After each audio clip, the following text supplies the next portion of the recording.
চাকরি গেল কাদের জন্য? তৃণমূল নেতাদের জন্য। টাকা নিল কারা? তৃণমূলের নেতারা।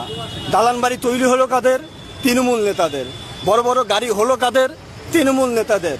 আর রাস্তায় পথে বসে গেল কারা? আমার আপনার মতো সাধারণ মানুষেরা, যারা সেখানে টাকা দিয়েছিল।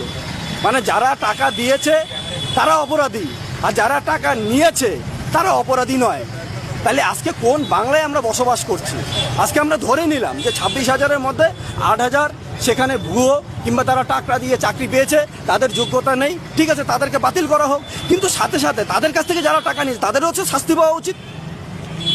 তাদের তো শাস্তি পাওয়া উচিত, যারা তাদেরকে লুট করেছে, যারা তাদেরকে ধ্বংস করেছে, যারা তাদেরকে ঠকিয়েছে, সাধারণ মানুষকে যারা লোভ দেখিয়েছে, তাদের সবার প্রথমে আমার মনে হয় শাস্তি পাওয়া উচিত, তারপরে তাদের পাওয়া উচিত। এবং তার পরবর্তীতে আজকে যে 18,000 যাদের নিজেদের যোগ্যতা থাকা সত্ত্বেও যাদের আজকে চাকরি হারাতে হলো, যাদের পরিবার আজকে রাস্তায় নেমে পড়েছে, যাদের বাড়িতে বর্তমানে হাঁড়িতে চাল উঠবে কি উঠবে না সেটা নিয়ে আজকে তারা চিন্তায় রয়েছে, আজকে এই পরিবারগুলো দিশেহারা কিংবা তাদের আজকে এই পরিবার ধ্বংস হওয়ার পিছনে কাদের হাত?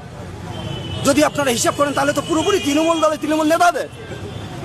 তাই সেই কারণে আমাদের একটাই আওয়াজ, বাংলার একটাই আওয়াজ, সাধারণ মানুষের একটাই আওয়াজ, 2026-এর নির্বাচন, তৃণমূলের বিসর্জন।